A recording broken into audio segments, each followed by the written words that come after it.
The following is a production of Fenix Media. The views expressed do not necessarily represent those of the company or its advertisers and may contain language that's unsuitable for younger listeners.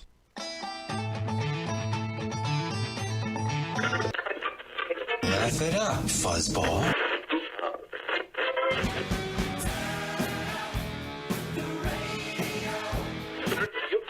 I'm about to do to you what Limp Bizkit did to music in the late 90s.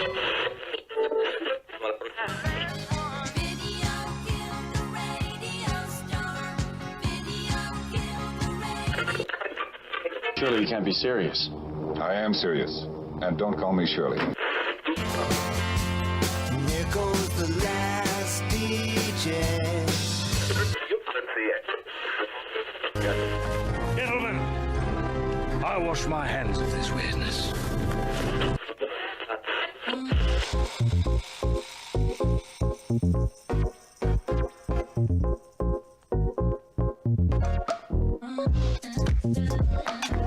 Hello, everybody, and welcome to another brand new episode of the Kristian Fenix Radio Show. It is Wednesday, February 10th. We are your daily dose of laughs and levity in a crazy, crazy world.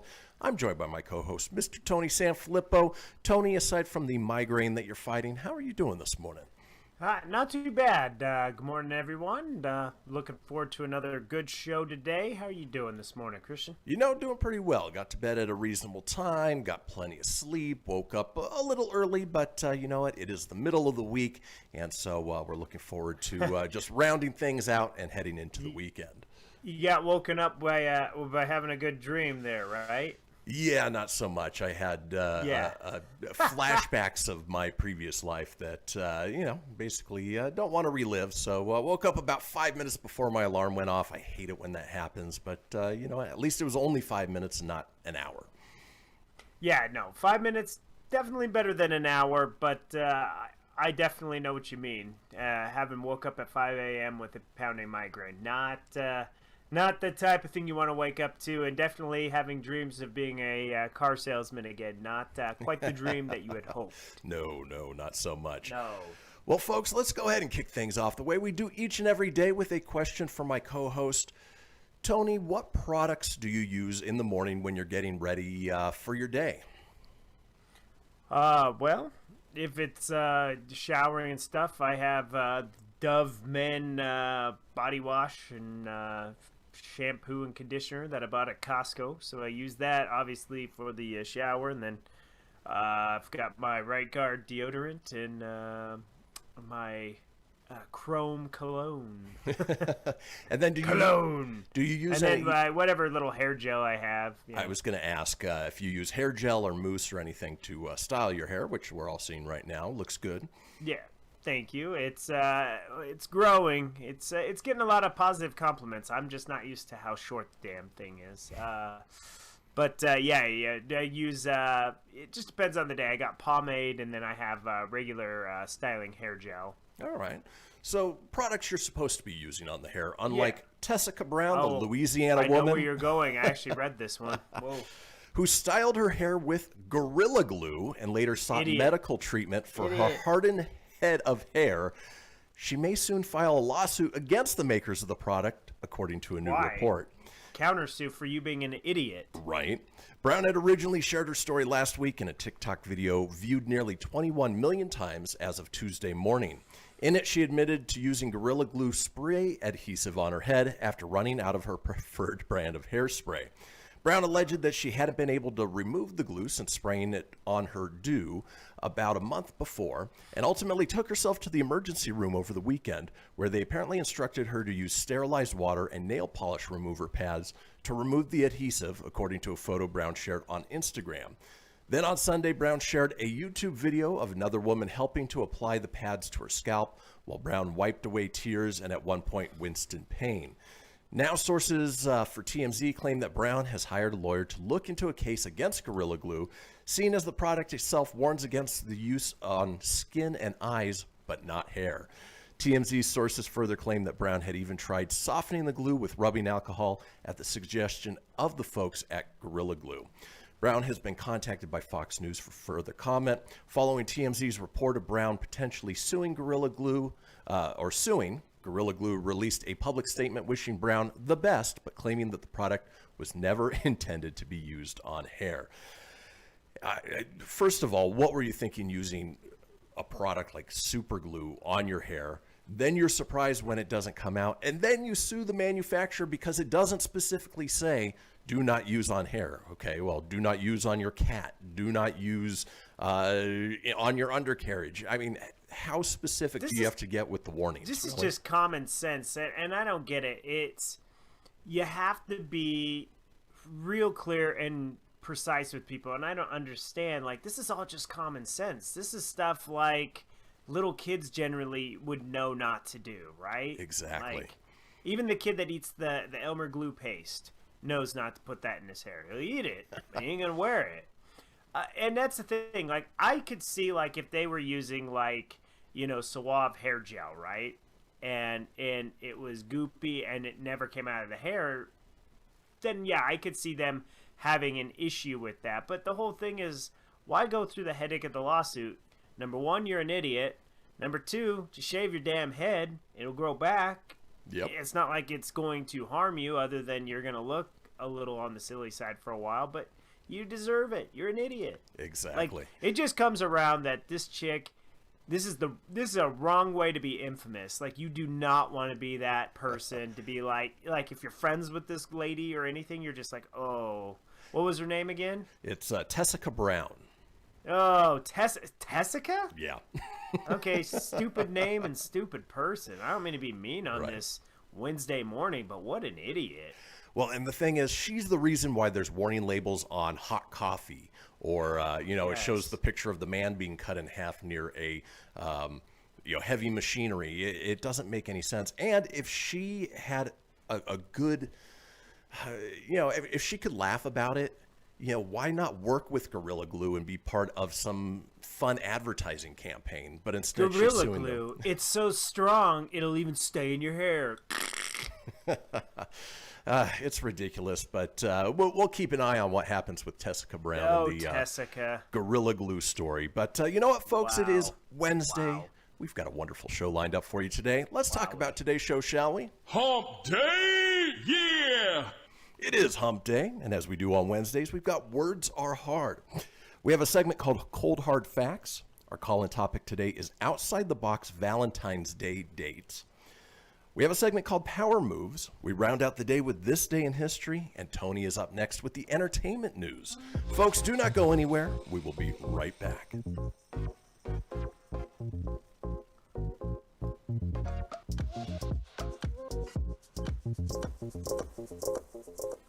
Welcome to Calvin's Barbershop. You all gotta see this. I don't even want to know what you're looking at on that phone. Well, you should. I was learning about the dangers of high blood pressure and that we need to get ours checked regularly. High blood pressure can increase the risk of heart attack or stroke, but this text program can help keep it at a healthy range. Just text Barbershop to 97779 to sign up. I'll get right on it as soon as I'm done with this baby panda video. Text Barbershop to 97779. A message from the American Heart Association and the Ad Council. It's important to plan ahead for emergencies, like the storm. When it kicked in, we had a plan. We were able to get in touch with each other in no time. How to find each other. The whole experience was fine. The most frightening 10 hours of my life. If there's one piece of advice I'd offer other moms out there, it's to stay calm and keep to the plan. Some parents plan ahead, some don't. Make sure you know where to find your family in an emergency. Start your plan at ready.gov. Brought to you by FEMA and the Ad Council. I spend a lot of time in the backyard, and I'm the center of attention at summer barbecues.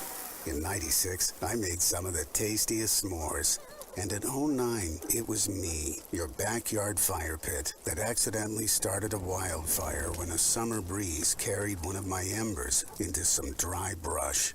Spark a change, not a wildfire. Visit SmokeyBear.com. Brought to you by the U.S. Forest Service, your state forester, and the Ad Council. Only you can prevent wildfires.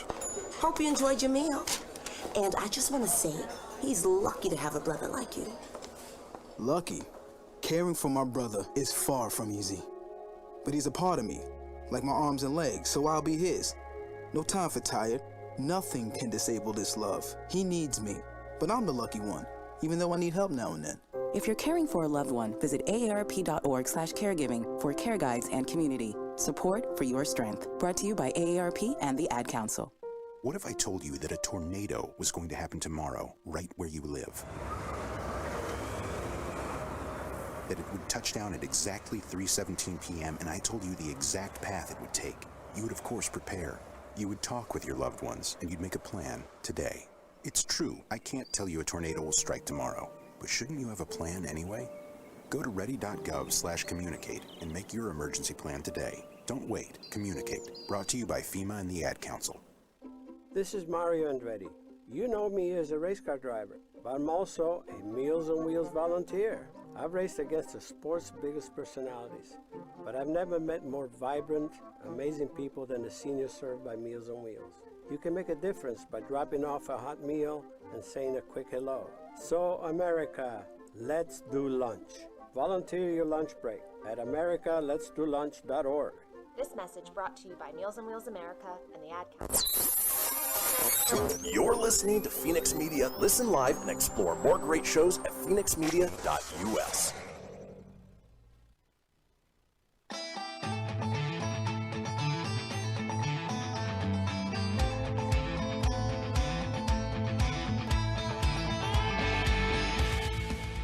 Get everything you need for the Kristian Fenix radio show over at fenixmedia.us or on Facebook at facebook.com/Fenix Media Radio. Now back to the show. And we are back, folks. This is the Kristian Fenix radio show. It is Wednesday, February 10th. Now we have a little thing called the Fenix Line. It is our 24-hour-a-day, 7-day-a-week voicemail line, giving you guys the opportunity to chime in on anything whatsoever. Maybe you used a product on your hair or skin that wasn't meant for your hair or skin. We want to hear about it. Give us a call at 855-FENIX-RADIO. That's 855-FENIX-RDO or 855-336-4973. All we ask is that you keep it entertaining. We'll compile those together, put them out in a future show. Now it is the second segment of this show, and Tony is here with the entertainment news.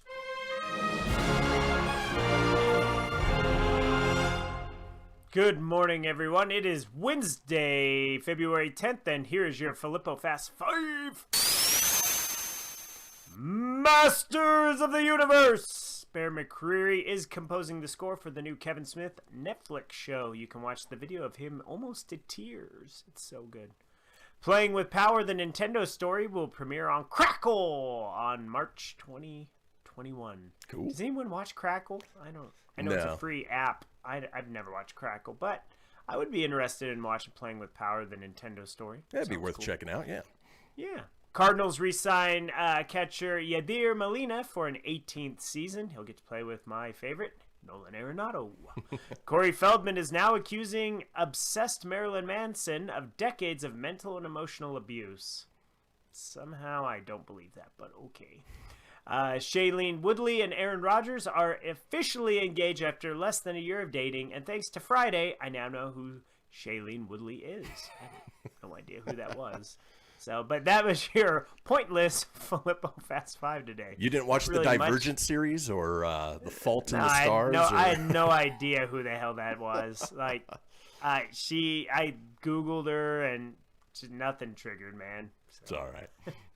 But good on Aaron, though. I'm happy for him. That's good. So Entertainment Weekly has released the Oscar shortlist, and this is not going to be very long like our... what did we Golden do Globes. the other day? The Golden Globes? Yeah. So this one, basically, right now they just are kind of announcing a few announced films because they haven't really announced everything. But so far, here is what some of the nominees are. So these are the Oscar shortlists. So in documentary... we don't care about those. Skip those. Yeah. Well, I want to skip. I want to bore everyone with international feature film and documentaries. Get to the good stuff. Original score. Yeah. Because there's like just such a long list. Yeah. So for animated short, nope. See, I should have done this if I was going to do it earlier. My guess is it doesn't. Yeah, my guess is doesn't have the big ones. This is all the little stuff. So they started to announce some things, but so far it's a lot of Soul for animation and music, Birds of Prey for makeup and stuff like that. So I should have done my due diligence and really read that article versus I was like, oh, cool, they'll actually have some announcements, but it really doesn't. Nope. How dare you? I got hoodwinked to add that to my list, so we're gonna just scoot on by that because that was a crappy waste of time there. So, speaking of crappy, though, Disney will close Ice Age production company Blue Sky Studios, which was acquired in the Fox purchase last year. The reason why it'll close in April is it's going to lay off its 450 employees at the studio because of the closure. Disney will work with the employees in finding possible work at some of Disney's other internal studios. Nice. Blue Sky is known for Ice Age franchise, and while the studio may be closing, Disney still holds the rights to the franchise and has greenlit a Disney Plus Ice Age series. Interesting. Given the current economic realities, after much consideration and evaluation, they made the difficult decision to close filmmaking operations at Blue Sky Studios. They don't want to leave anybody out, and they do have the rights to all the movies such as Spies in Disguise, Ice Age, and more. Doesn't really say why they're doing it. My thought is Disney doesn't need another animation studio to go with Pixar, their own studios. That's exactly it. You know, when they acquired it, you know, it's just another animation studio that they don't necessarily need. And so hopefully they can take those 400-something employees and work them into Pixar and Disney Animation and those sorts of things to help them keep their jobs. But yeah, not a need for, another studio. And maybe we'll see like Spies in Disguise 2 as a Disney production. Who knows? Yeah. Well, and that's fine. You want to keep the property rights. It's almost like Disney should just sell that studio off to like another company or something, but not the properties, you know? Right. Like keep the properties like Ice Age and Spies in Disguise and other, like they did Horton Hears a Who, I think. Did they? I thought that was Illumination. That was Illumination. Yeah, because they have the rights to the Doctor Who, not Doctor Who, Dr. Seuss. Yeah, Dr. Seuss. You stuff, said Horton Hears a Who. Horton Hears a Dr. Who. Seuss, You heard Doctor Who. They, but it would be good. Like I think if that went to maybe another studio or something. Just a thought. Yeah. But I would have definitely kept the properties myself. As long as they find jobs, that's what's most important. Yeah, absolutely.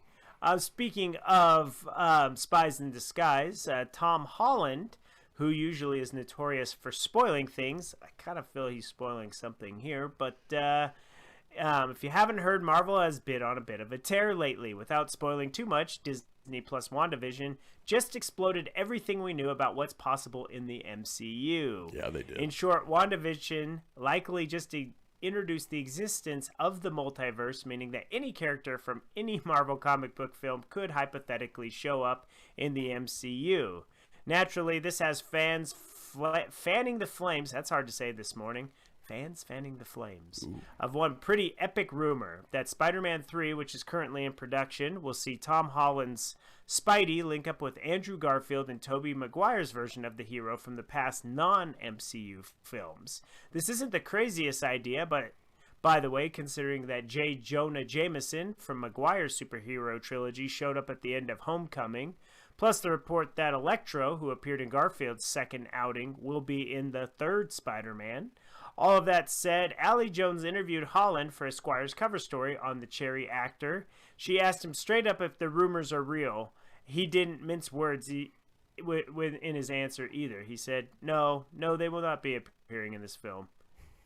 Unless they have hidden the massive piece of information from me, which I think is too big of a secret for them to keep from me. But as of yet, no, it'll be a continuation of the Spider-Man movies that we've been making. Don't let Holland's answer bring you down too much. You want to know why? It'd be very much like Marvel to hide that answer from him. The actor has a bit of a rep of spoiling Marvel plot points, part of the ending of Avengers Endgame included. As you can see in this handy, well, I am Ron Burgundy, I read the rest, but there's a video on YouTube of him slipping. Like he actually, was it Infinity War? He messed up, or was that Mark Ruffalo that spoiled that one? Yeah, it was Mark Ruffalo on that one. Tom Holland messed up Endgame. And, with so many things out there and, they're on the set every day, how can you not let something slip? Yeah. I almost wonder if this is a counterintuitive, like he knows, and only this time he's like, yeah, nope, they're not in it. Exactly. Now they're like, Tom, if they ask you, the answer is always no.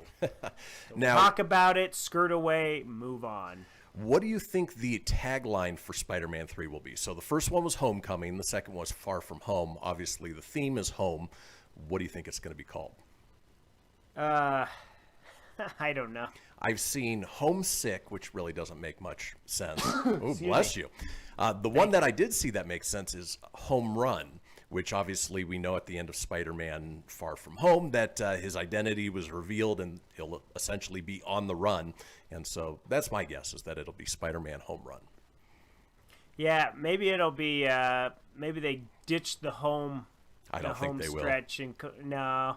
I don't think they will. I don't know what else you'd call it. Spider-Man Home Run sounds kind of dumb. What about Home Stretch? But it makes sense. Like, I don't know. I'm just excited for it, whatever it is. I know right now they're calling it Homecoming 3 versus Spider-Man 3. Yeah. Which is good, not to confuse it with Sam Raimi's Spider-Man. But definitely still really good.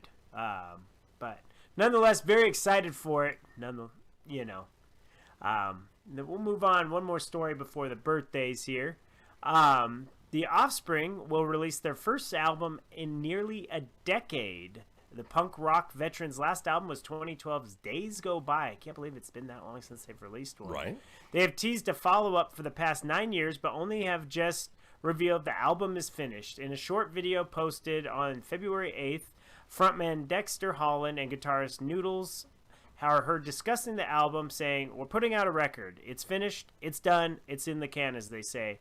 "We've got songs. We've got titles. We've got a label. We've got an album title. We've got a cover. We've got artwork. It's all ready to go. We're putting this out." And then later Noodles is like, "No one believes me. Every time I say we're doing this, it never happens." And so then they asked, they're like, "When's it coming out?" And Dexter joked, he goes, "I don't know, sometime this year." I wonder if they're saying it's September of this year is when they're shooting to put it out. Okay. I wonder if their cover of I Saw a Tiger will be on there. Carol Baskin. Oh, yeah. That's true. They did the cover of that, and they did a cover of Darlene Love's 1963 classic Christmas, Baby Please Come Home. It was weird for them to do a Christmas song, but totally. They did do that last year. So, nonetheless, they, like, during the interview, too, they asked how it's going to sound, and Dexter said, "Well, it sounds like all our other shit," so. Well, to be fair, they're pretty fly for white guys, so. Yeah, so nonetheless, I'm an Offspring fan, which is why I shared the story, so I'm excited for it. Nonetheless. Any new music to get is always a good thing. So, exactly. But that's it for your entertainment news today. We will move on to the birthdays. It's my birthday! Oh, yeah. This young lady starred as Addie Singer on the Nickelodeon series Unfabulous and Madison Montgomery on American Horror Story Coven. Chanel Oberlin in the Fox comedy horror series Scream Queens, Casey Mathis in We Are the Millers, and she's also the niece of Julia Roberts and the daughter of Eric Roberts. That's a lot of titles. Yeah. Emma Roberts is 29. Vaulted to fame at a young age, starring in her roles as Kick-Ass, Hugo, and Let Me In. She then went on to play Carrie in the 2013 remake, and Angie Stedman in 2010's Diary of a Wimpy Kid. But of course, she's most famously known for Hit Girl, and next she'll be up in Tom and Jerry. Yikes. Chloe Grace Moretz is 23. Actress who played prominent roles in Seabiscuit, The 40-Year-Old Virgin, Magic Mike, The Hunger Games, Zack and Miri. She was Miri. Elizabeth Banks is 46. Bass player for Metallica in the 1980s, who was killed in a tragic bus accident in 1986. He contributed to the albums Kill 'Em All, Ride the Lightning, and Master of Puppets. Cliff Burton has a heavenly birthday, 24. Ironically, never knew this, he shares a heavenly birthday with my grandma George. Today was also her birthday if she wouldn't be alive. So heavenly birthdays to Cliff Burton and my grandmother Georgianne. American actress who starred in Jurassic Park, Blue Velvet, October Sky, The Fault in Our Stars. She stars in Big Little Lies. Laura Dern is 53. And Denver Nuggets, a power forward center, Paul Millsap is 35. That is your celebrity birthdays for February 10th. And that's it for your entertainment news as well. That does do it for the entertainment news. And when we come back, it is Wednesday, and we'll be going through Words Are Hard. Don't go anywhere. We'll be back after these messages. After these messages, we'll be right back.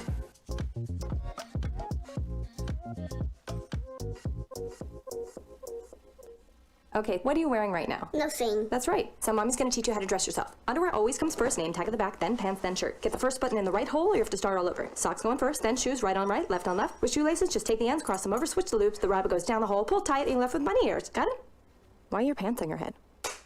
Most parenting is hard to do in just 2 minutes.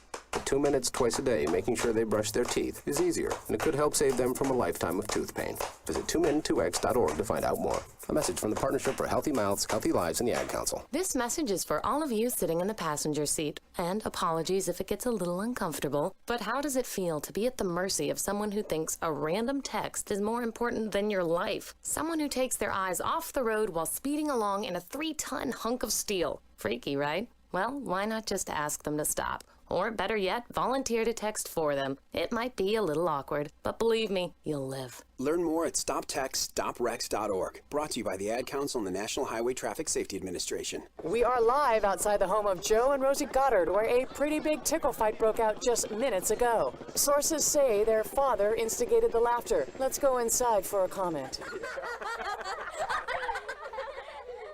Apparently, they have no comment. Dads, let this be a reminder that it only takes a moment to make a moment. Call 877-4DAD-411 or visit fatherhood.gov. Brought to you by the U.S. Department of Health and Human Services and the Ad Council. How's it going? I'm having a stroke. Are you going to shake my hand? I'm having a stroke. Wow, you're not even moving your arm. I'm having a stroke. When someone is having a stroke, they may not be able to say it with words, but their body language will tell you loud and clear. Look for FAST. F, face drooping. A, arm weakness. S, speech difficulty. T, time to call 911 immediately. Know the sudden signs. Spot a stroke fast. Visit strokeassociation.org. Brought to you by the American Stroke Association and the Ad Council. Hello, Kubo. What have you got planned for today? Come on, this way. Adventure can be found anywhere, but the best place to start is in the forest. It's the most powerful magic there is. Head outside to discover incredible animals. Wow. And beautiful plants that come together to create an unforgettable adventure. So grab your loved ones and explore a world of possibilities. Visit discovertheforest.org to find the closest forest or park to you. Brought to you by the Ad Council and the U.S. Forest Service. My teacher said that we should have a plan in case of an emergency. Do we have one? First thing I'm gonna do is grab a flashlight with dead batteries. I'm going to start randomly throwing clothes in the bag. You two will be hiding in the closet and Dad won't be able to find you. And that's when we both start crying. Uncontrollably. Can you pass the cutlets? Winging it is not an emergency plan. Make sure your kids know what to do during an emergency, who to call, where to meet, what to pack. Search Ready Kids at nyc.gov or call 311. Brought to you by the New York City Office of Emergency Management and the Ad Council. You're listening to Fenix Media, the future of broadcasting. Listen live at phoenixmedia.us.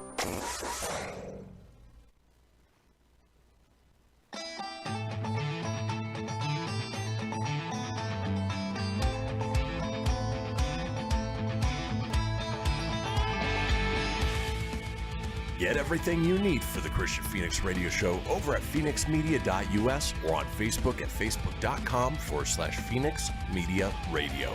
Now back to the show. Indeed. This is the Kristian Fenix Radio Show on a Wednesday, February 10th. Now, we are all over social media with many of you watching us as we speak on Facebook Live or YouTube Live. Now, you can get a hold of me on social at facebook.com/Kristian Fenix Radio. That's Kristian with a K, Fenix with an F, Radio, of course, with an R, or on Instagram and Twitter at Fenix Media Radio. Tony's available at facebook.com/Tony.Sanfilippo. That's SANFILIPPO.94, or on Instagram at Tony.Sanfilippo81. Now, it is Wednesday, and as we like to do on Wednesdays, explore the English language, the weirdness of it, how it doesn't make sense, with a segment we like to call Words Are Hard.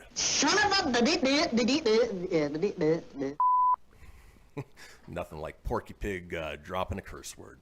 Yeah, Porky! So in today's Words Are Hard, wanted to explore a phenomenon that Jesse and I were just talking about the other day, where we realized that in some cases, words today don't mean what the same word meant years ago, decades ago, hundreds of years ago. And so what I'm going to do is I'm going to run down some words. And Tony, I want to find out if you can guess what they used to mean, not what they mean now. So let's go ahead and kick off with the first word. The word is alienate. Alienate. Well, I know what it means today. Just take a wild guess at what it could have meant. Segregate back then? That's kind of what it means right now, but actually it was a completely different meaning. So alienate, like alien, is derived from the Latin word alienus, which was used to describe anything that was unfamiliar, unconnected, or foreign. And when alienate first appeared in the English as a legal term in the mid-1400s, it meant to transfer ownership of some property over to someone else. So that is now foreign or unconnected to you. It's from here that the modern meaning of estrangement or distance eventually developed. So Tony, if I was giving you my car, I would alienate my car to you. Gotcha. Did not know that is what that meant. Yeah. Or, well, back then. And that's what it means today, but... And that's what we're talking about on Words Are Hard. It's words that don't mean today what they used to mean years ago. And again, Tony, your guess can be anything in the world. What about the word ambidextrous? Means you're not punctual. All right. I don't know. Good guess. Ambidextrous literally means able to use both hands as well as you can use your right. It certainly isn't its earliest meaning, though. When it first began to be used in English in the mid-16th century, an ambidexter was someone who took bribes from both sides in a legal action, and as such, ambidextrous originally meant duplicitous or two-faced. Boy, duplicitous is a hard word to say, but yeah. That's all hard to say. I'm glad you're doing it, not me. So. Bazinga. Let's keep moving on with Words Are Hard. Here's an easy one for you, but it doesn't mean today what it used to mean years ago. The word is bunny. Yeah, okay. It is just like a bundle of fun back then. Okay, all right, good guess. Actually, bunny derives from bun, which was an Old English word for squirrel, not a rabbit. Weird. Yeah, that would be confusing. Yeah. Tony, you had bunnies up in your attic a few months ago. Yeah. Yeah. They were your big bunnies. Let's keep moving on with Words Are Hard.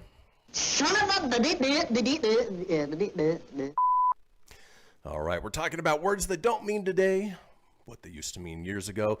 And Tony, if you don't know what it is, you can even go for the joke answer. The word is cheap. What do you think cheap used to mean? Meant cleanliness and fun. There you go. No. Well, the use of cheap to mean low cost is a relatively recent invention that dates back to about 500 years ago. That might not sound all that recent, but compare that to the fact that the earliest record of the word cheap in any context dates from the 9th century, when it originally meant something along the lines of simply trade or bargaining or marketplace. Likewise, to cheapen something originally meant to ask how much it costs. So, Tony, do you want to cheap some Pokemon cards? Yeah, let's do it. Excellent. It'd be a great trade. I'm looking. When you say cheap, I think Cheeps from Mario. Cheap. All right, this next one in Words Are Hard. I'm looking forward to your answer, Tony, of what this word used to mean, not what it means now. The word is dump. Poop. Well, nowadays, when we say we're down in the dumps, we mean that we're in a gloomy, low-spirited mood, but the original dump, from which this derives, was actually an old Tudor English word for an absent-minded daydream or a dazed, puzzled state of mind, not a depressive one. In that sense, it probably has its roots in an early Old Dutch word, damp, meaning haze or mist. So, Tony, if you're at work later, daydreaming, your mind's in a dump. Yeah, well, apparently if you're watching this, I probably look like I'm in a dump. Like, because my eyes are squinty and I'm just like... To be fair, you're fighting a little bit of a migraine, so we won't hold that against you. All right, let's keep moving. The dump haze. Exactly. Let's keep moving on with Words Are Hard. All right, we know what this word means now, but what did it used to mean? The word is explode. Full of feelings. Okay, all right. Actually, you're not too far off. The plode of explode is derived from the same root as applaud. It originally meant to jeer a performer off a stage. So, if you're watching Tiffany Haddish on stage or Cardi B and you want them off, well, just make sure you explode. Oh, man. Isn't me on a side tangent? Cardi B ruined that Wayne's World commercial on She Super Bowl. absolutely did. Absolutely did. Wayne's World! I lost a little respect for Wayne and Garth in that. Had so much promise until she showed up. But yep. Let's keep moving on. Words are hard. This is part of one of your favorite Marvel comics. Looking for the old meaning of the word fantastic.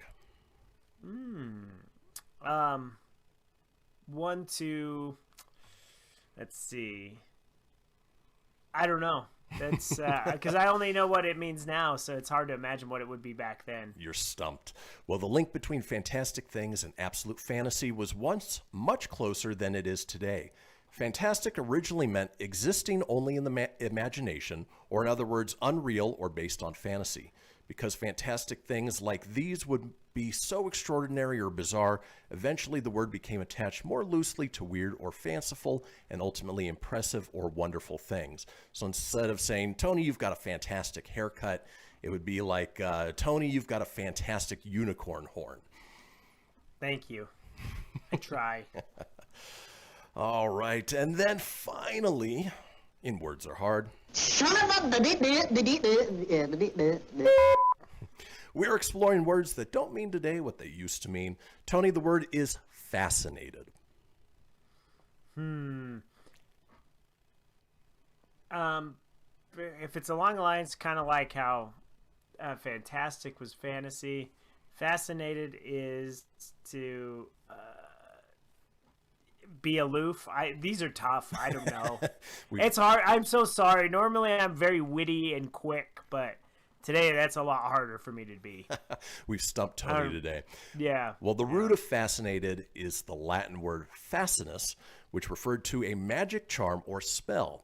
As such, its original meaning was bewitched or enchanted, not just interested or enthralled. So not I'm fascinated by this conversation. It would be more like I'm fascinated by WandaVision. So, folks, that does it for Words Are Hard on this Wednesday. When we come back, we've got a segment called Cold Hard Facts. Do not go anywhere. We'll be right back.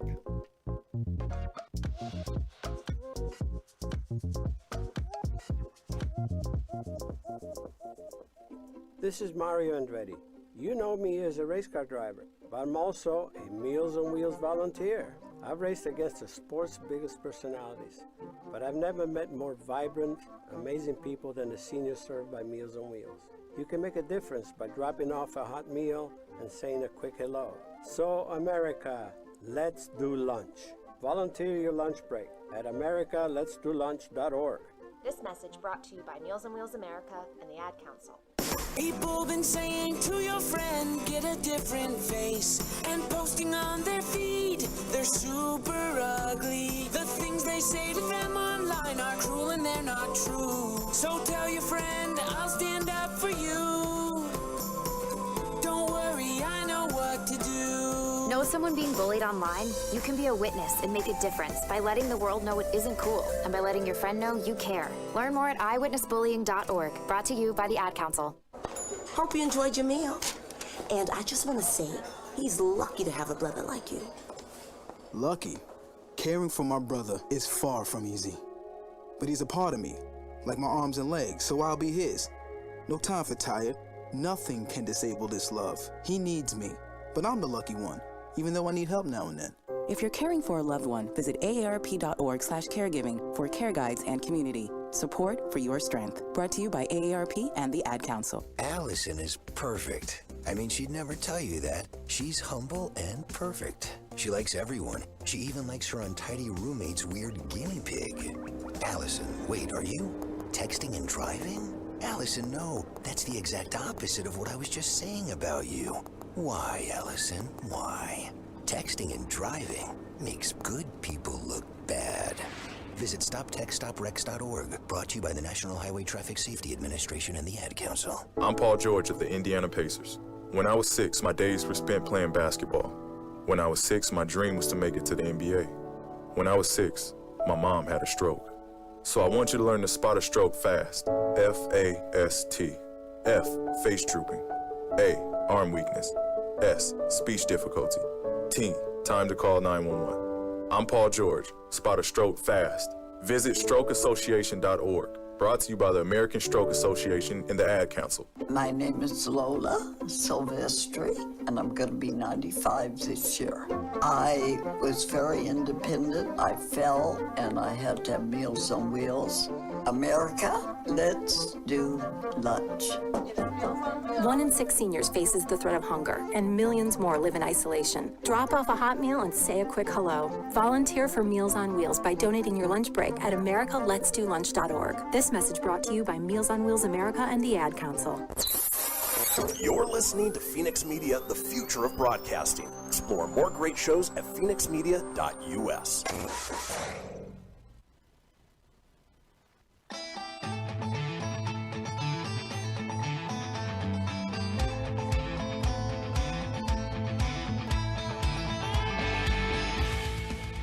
Get everything you need for the Kristian Fenix Radio Show over at phoenixmedia.us or on Facebook at facebook.com/Fenix Media Radio. Now back to the show. And we are back, folks, to the final segment of the first hour of this episode of the Kristian Fenix Radio Show on a Wednesday, February 10th. But don't fret, there is still plenty ahead with our second hour, the fastest hour of the day, including our interactive topic. Today's topic is Outside the Box Valentine's Day Dates.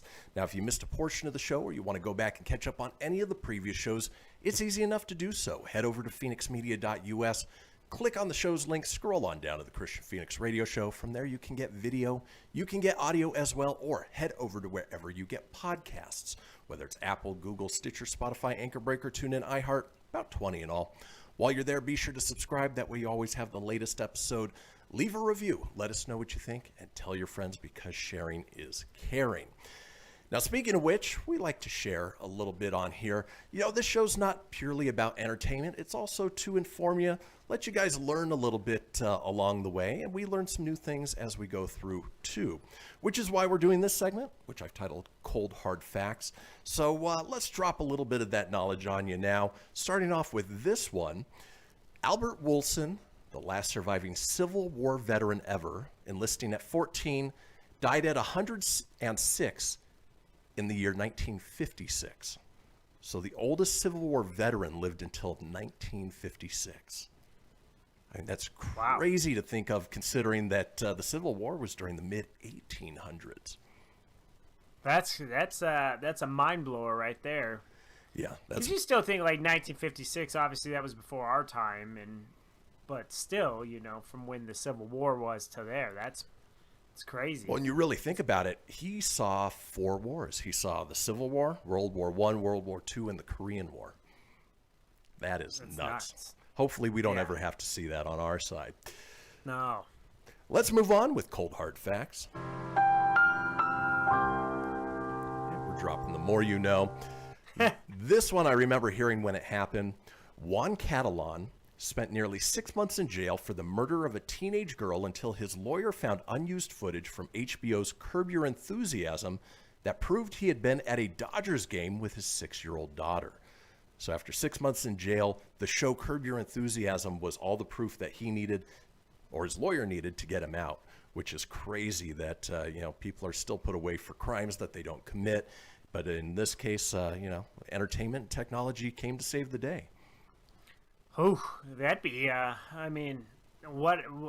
couldn't even imagine, like, getting arrested for something and you didn't do it, and then you have to find a way to prove it. And just, how by dumb luck would he know like Curb Your Enthusiasm would save him? Right. Other than the fact that unless he knew they were filming the episode that day, where it was like, hey, when this airs, this will prove I'm there. Exactly.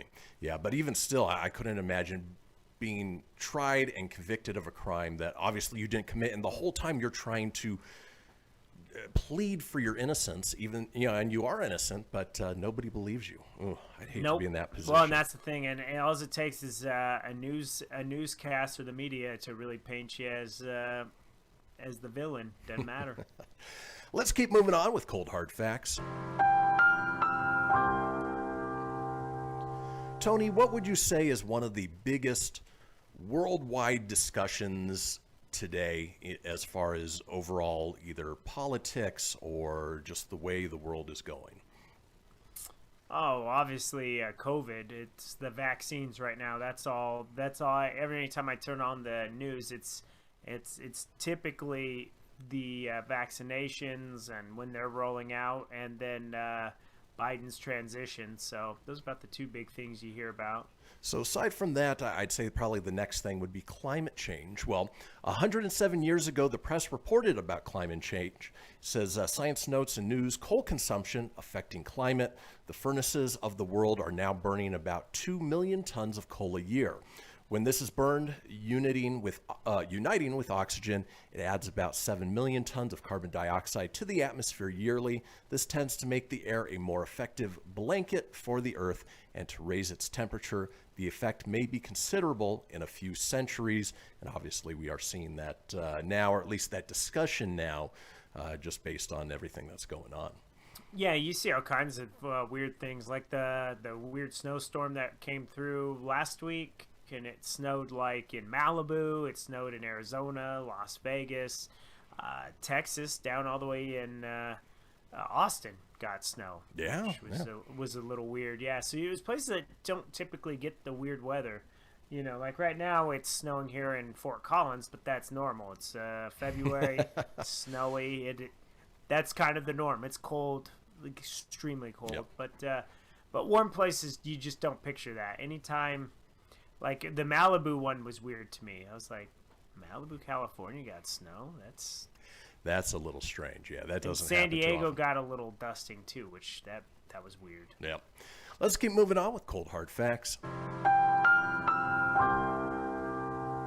This one's interesting, and there's a picture to accompany it. Of course, I'll put it up on our Facebook page after the fact so you guys can check it out. But in 2011, David Hampton of Hampton Lumber planted a mix of Douglas fir and larch when an area in Oregon was getting reforested, resulting in a smiley face inside the vast forest. So they planted, they planted these trees in a way that when the leaves change, those leaves change first, and you can see a smiley face on the hill that's about 300 feet wide, which is really interesting. Ooh, fancy. Especially with the smiley faces. Yep. Let's keep moving on with cold hard facts. Again, going back to equality and women's rights, Catherine Switzer entered and completed the Boston Marathon in 1967, 5 years before women were officially allowed to compete in it. After realizing a woman was running, organizer Jock Semple tried to stop her. Some people provided a protective shield so she could complete it. And there's a picture of this guy trying to chase her down in a full-on suit and take her out of the race. I mean, as soon as 1967, or as recent as 1967, women weren't allowed to compete in the Boston Marathon. That's mind-blowing. That is. Like, what was the reason? Just that's just the way it was? That's just the way it was, yeah. Well, it doesn't seem very fair. Just stupid thoughts. Yep. Let's keep moving. We're talking cold hard facts. Cold hard facts. Tony, I'm sure you've heard about the intelligence of crows. Well, in this post by somebody, it says, we've been feeding a small family of 4 crows, a mated pair and their 2-year-old kids for several years. Last week, 2 days in a row, they left these gifts, pull tabs threaded onto pine twigs. This isn't only generous, it's creative, it's art. My mind is blown. So these crows created gifts to give to these folks that were feeding them. which again is just mind-blowing that you would think a simple creature like a crow or a bird wouldn't have the capacity to do that, but sure enough, they do. That's crazy. Yeah. Wow. All right, moving on. Cold hard facts. Did you know that there is a festival in Nepal that dedicates an entire day to thank dogs for their friendship and loyalty? No, but it sounds like a pretty cool day, though. That's amazing, especially in a part of the world where, you move a country over and they're eating that same dog for breakfast, lunch, or dinner, and which is nuts. But I love this celebration. I'm a big dog guy, obviously, and I think I could celebrate right there with them. Ooh, that's nice. Let's keep moving on. We're talking cold hard facts. This one blew my mind a little bit. Scientists believe that a function of a zebra's stripes is to deter insects. So a team of researchers, wow, words are hard today. So a team of researchers painted black and white stripes on several cows and discovered that it reduced the number of biting flies landing on the cows by more than 50%. So if somebody asks you if a zebra is white with black stripes or black with white stripes, the answer is, who cares? They're deterring bugs. All right, let's keep moving on. We're talking cold hard facts. Here's something that's super relevant today. There's a monument in Georgia which gives instructions in 8 languages on how to rebuild society after an unknown apocalyptic event, whilst also functioning as a compass, calendar, and clock.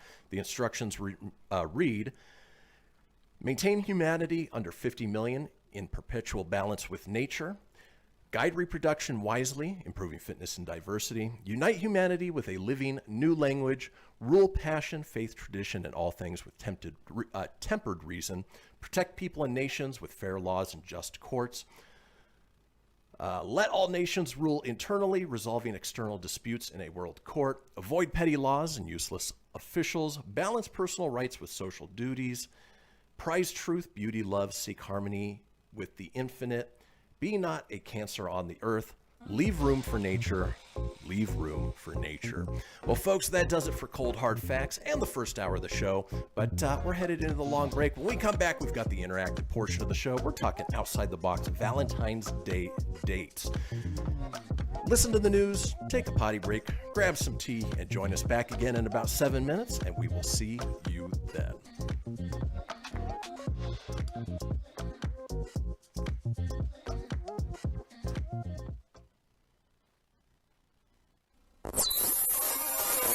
You're listening to Fenix Media. Listen live and explore more great shows at phoenixmedia.us. Hamilton was adopted from a rescue in 2008. He really likes to be around people. I get out my mat and I'm doing a downward dog and he's underneath. He's quite the pug about town. He gets invited to a lot of parties. He knows he's a pretty big deal. Look at this little face. How could you not love him? Hamilton the Pug, Instagram star and shelter pet. Amazing adoption stories start in shelters. Visit theshelterpetproject.org to find a pet near you. Brought to you by Maddie's Fund, the Humane Society of the United States, and the Ad Council. You make sure his toys don't have any sharp edges. You taught her what to do when the smoke alarm goes off. You do so much to keep your child safe. But are you using the right car seat for your child? Car crashes are a leading killer of children ages 1 to 13. Protect your child's future at every stage of life. For information on the right seat for your child, visit safercar.gov/the-right-seat. A message from the National Highway Traffic Safety Administration and the Ad Council. So you see, son, good manners are important. Should I go through it again? Yes. Yes, please. Yes, please. Exactly. Always say please, thank you, you're welcome, and excuse me. Sit up straight, hold doors open, don't speak with your mouth full, keep your elbows off the table. Share your things, play nice, and generally treat others the way you'd like to be treated. Got it? Got it. And stop picking your nose. Most parenting is hard to do in just 2 minutes. But 2 minutes twice a day making sure they brush their teeth is easier, and it could help save them from a lifetime of tooth pain. Visit 2min2x.org to find out more. A message from the Partnership for Healthy Mouths, Healthy Lives, and the Ad Council. I'm a retired school psychologist, and helping people was my thing. After Mule started, I was on the other end of the stick, so to speak. My name is Julius Gaines, creative writer, poet, photographer. 1 in 6 seniors faces the threat of hunger, and millions more live in isolation. Drop off a hot meal and say a quick hello. Volunteer for Meals on Wheels by donating your lunch break at americaletsdolunch.org. This message brought to you by Meals on Wheels America and the Ad Council. You're listening to Fenix Media, the future of broadcasting. To explore our complete lineup, head over to phoenixmedia.us or like our Facebook page at facebook.com/Fenix Media Radio. Feature Story News in Washington. I'm Simon Marks. Donald Trump's second impeachment trial is going ahead in the U.S. Senate after a vote passed on Tuesday night declaring it constitutional. The House of Representatives impeachment managers are laying out their case that the former president incited his supporters ahead of a deadly riot at the U.S. Capitol last month. From FSN's Washington Bureau, Kate Fisher reports. The House managers will argue there's a direct link between Mr. Trump's behaviour and the storming of the Capitol by his supporters. But they face an uphill battle to persuade Republican senators. On Tuesday, only 6 of them voted to move forward with impeachment. That's well short of the 17 Republican senators whose votes would be needed to convict Mr. Trump. There's fresh trouble for Donald Trump today. Prosecutors in Georgia say they've opened a criminal investigation into a call he placed to election officials in the state, urging them to find more votes for him in last November's election. The World Health Organization is giving its backing to the Oxford-AstraZeneca COVID-19 jab after South Africa halted the vaccine's rollout due to concerns about its efficacy against the coronavirus variant that originated in the country. The WHO says there is no reason not to use the jab, even in countries where the South African variant is present. Meanwhile, China is urging the US to allow a World Health Organization team into the country to investigate the origins of the COVID-19 pandemic. It comes after the Biden administration said it wanted to see the findings from a WHO mission that has just concluded in Wuhan in China. From FSN's bureau in New York, Will Denzelo reports. White House Press Secretary Jen Psaki said the US hadn't been involved in the planning and implementation of the WHO investigation, and that the Biden administration seeks an independent review of its findings. The team of investigators announced this week that the COVID-19 pandemic did not stem from a lab leak in Wuhan, China, where the virus was first discovered, adding that bats were the likely source. In response, a Chinese Foreign Ministry spokesperson calls on Washington to uphold a transparent attitude and invite WHO experts to the US for origin tracing. UK Prime Minister Boris Johnson is warning there will be a need to revaccinate the public in the autumn to protect against new strains of COVID-19. From FSN's London bureau, Sophie Peachy reports. The UK Prime Minister's comments comes on the same day that the Transport Secretary, Grant Shapps, was forced to defend controversial plans to introduce 10-year jail sentences for those who lie about travelling into the UK from red list countries. Mr Shapps has called the measures appropriate at this stage in the pandemic, saying it would be an unnecessary risk to allow the success of the vaccine rollout to be undone by imported variants. Oxford scientists are hoping to have a new vaccine ready for the latter quarter of the year to prevent against new strains. From bureaus worldwide, this is FSN. Keyboard Cat, Hamilton the Pug, and Toast Meets World. These are some of the internet's most beloved pets, and they all have one thing in common. Their stories started in a shelter. Start your story.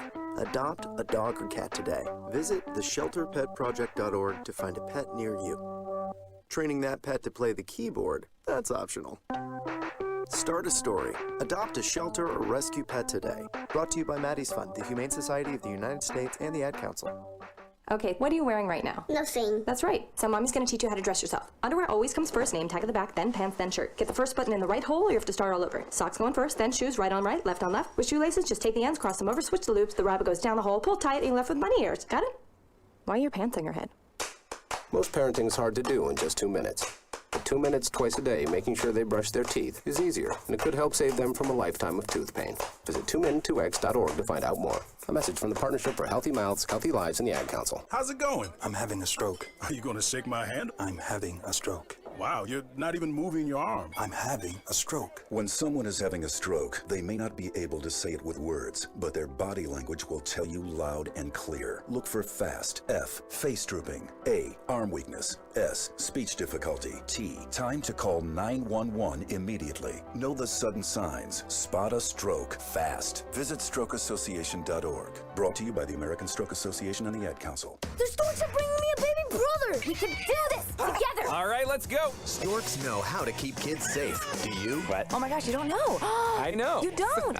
Oh man, you laugh when you're uncomfortable. No. Making sure your child is in the right car seat is one of the steps to safer travel. I will rock this. You will rock this. To know for sure that your child is in the right car seat for their age and size, visit safercar.gov/the-right-seat. Cool. Very cool. Brought to you by the National Highway Traffic Safety Administration and the Ad Council.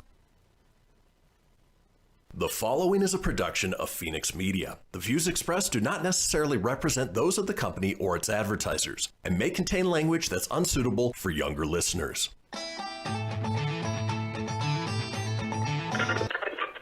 Laugh it up, fuzzball.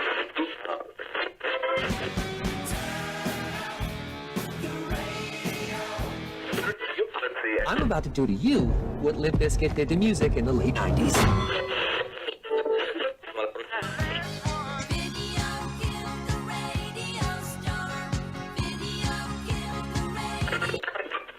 Surely you can't be serious.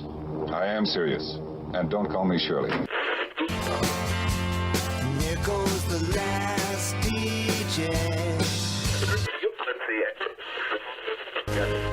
Gentlemen, I wash my hands of this weirdness.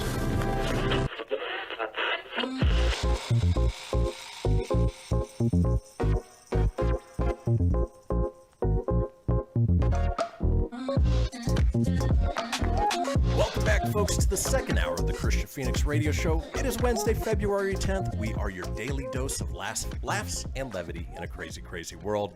Still joined by my co-host, Mr. Tony Sanfilippo. Tony, how's that migraine doing here in the second hour?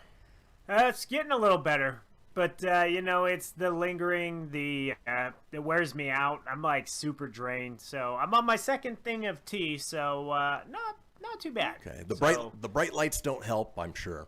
Oh God, no! The LED lights that help brighten me up for the show, they gnaw at me, so I'm extra squinty today. Well, we appreciate you powering through and making the best of a bad situation, but yeah, we are into the fastest hour of the show, the fastest hour of the day, it's true. So it'll be going pretty quick. But it is the interactive portion of the show where we want to hear from you guys, the listeners and watchers, on our topic of the day, which is why we give it to you 24 hours in advance and ask that you give us a call on the Fenix line at 855-FENIX-RADIO with your answer, your suggestion, whatever it may be for that topic, or you can always chime in live on our Facebook page at facebook.com/Kristian Fenix Radio. Just click into the live video there and comment. Today's topic is outside the box Valentine's Day dates. Now, I don't know about you, Tony, but back when you were married or had a steady girlfriend, Valentine's Day was always the worst because you tried to make reservations at a restaurant, which was nearly impossible. If you could get reservations at a restaurant, it was always way more expensive than if you went any other day. And if you tried to buy flowers or chocolate, of course, they hiked up the price there. And so I started thinking about, okay, well, what could you do different from sort of that traditional dinner, flowers, chocolate, to make it a special Valentine's Day? So, Tony, give that some thought about maybe what you did in the past.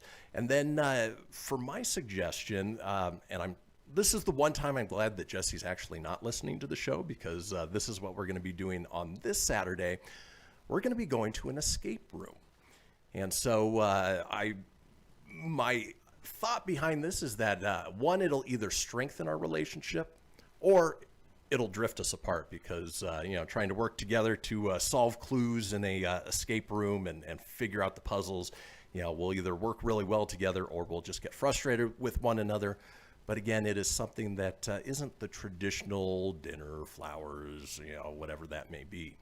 Now, Tony, have you done anything in the past with regards to Valentine's Day dates that wasn't just the traditional?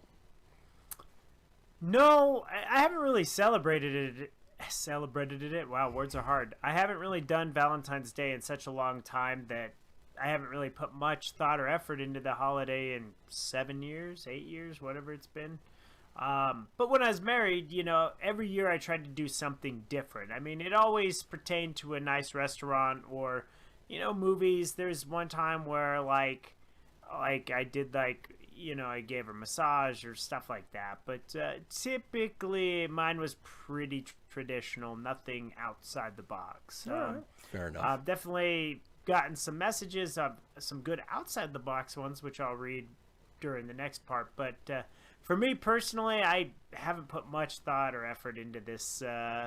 It just kind of goes with everything about me today. I haven't put much thought or effort into any of it. So that's okay. Could I think about it if I was lovey-dovey and in that mindset? Sure.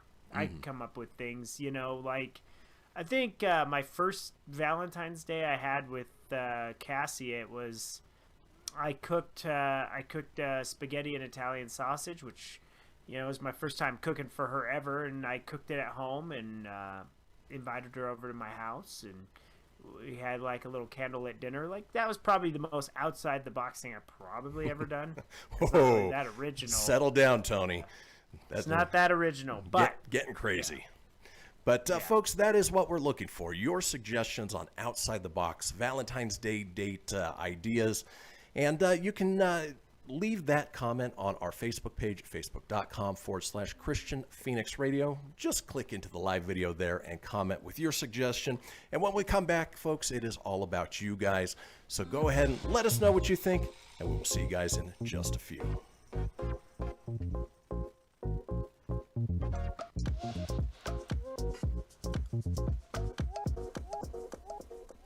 Welcome to Calvin's Barbershop. You all gotta see this. I don't even want to know what you're looking at on that phone. Well, you should. I was learning about the dangers of high blood pressure and that we need to get ours checked regularly. High blood pressure can increase the risk of heart attack or stroke, but this text program can help keep it at a healthy range. Just text Barbershop to 97779 to sign up. I'll get right on it as soon as I'm done with this baby panda video.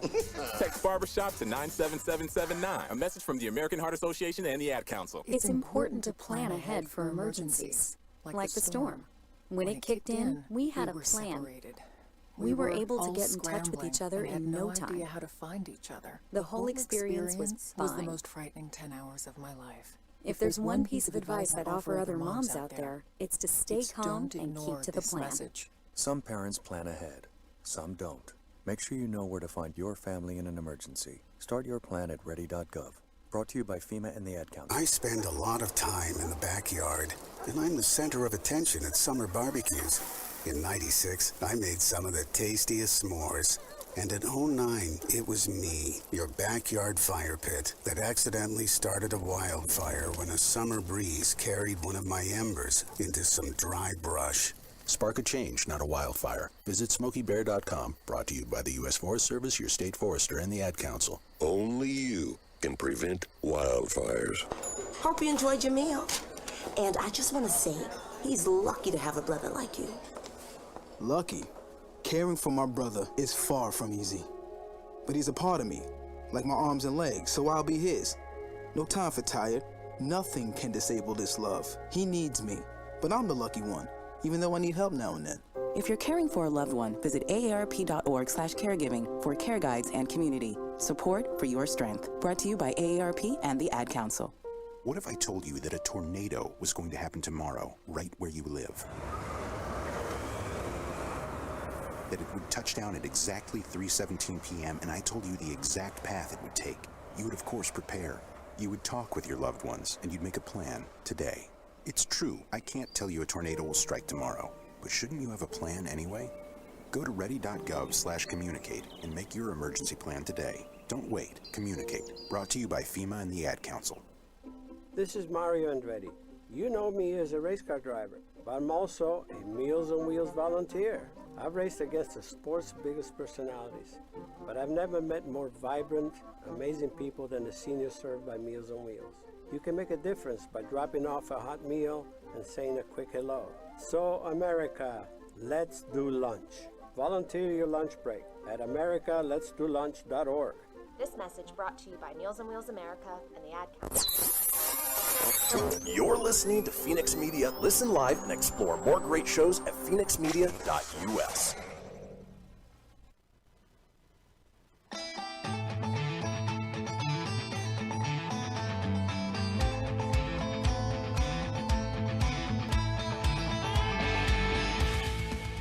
Get everything you need for the Kristian Fenix radio show over at phoenixmedia.us or on Facebook at facebook.com/Fenix Media Radio.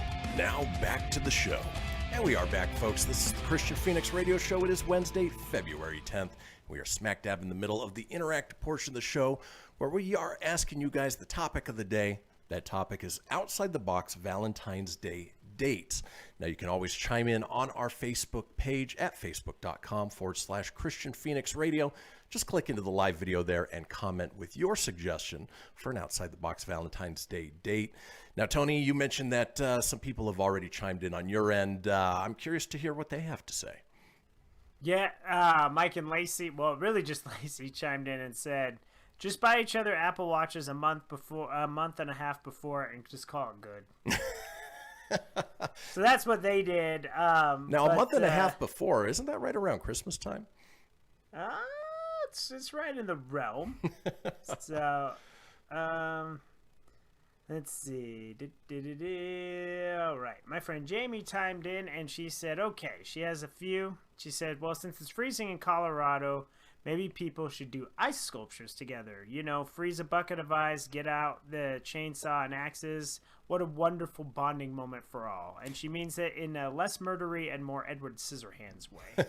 And what could possibly go wrong? What could go wrong? Yeah, and then she thought she'd go be serious and then for reals, but not a gift, but rather laugh, have fun together, maybe play some old school arcades or video games, do a TikTok thing, play rock, paper, scissors, and then whoever wins that gets to choose a place to grab a drink, then food, then dessert, etc. Also, maybe a virtual concert would be possibly even different. So those are fun. Those are all great ideas. Yeah, wonderful ideas. Yeah, nothing says you have to go to a restaurant, you have to buy flowers. You know, do something different. Do something outside the box. So that's what we're talking about today is outside the box Valentine's Day dates. There's still plenty of time for you guys to chime in if you'd like to. But we have a list, of course, so that way we can offer some suggestions, and this might trigger something for you guys to think of. So let's go ahead and start off with our first one. Go! All right, not quite as sexy as that, but this suggestion, go to your local bookstore. Are you and your partner total bookworms? Head over to your favorite local bookstore and spend some time picking out a book for your plus one to read. Might we interest you in a new romance novel?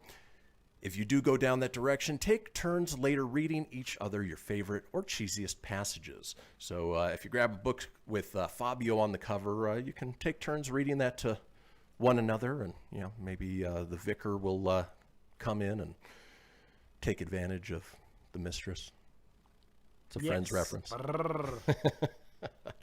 All right, let's keep moving on with outside the box Valentine's Day dates. All right. Here's one you suggested, Tony. Watch a Valentine's Day movie. Pop some popcorn, make some cheesy snacks, light a mood-setting candle, open up a bottle of wine, and watch a Valentine's Day movie while snuggling under a blanket in the comfort of your own home. Want to make it feel extra special? Decorate your space with a paper heart wreath, an origami bouquet, and a love letter banner.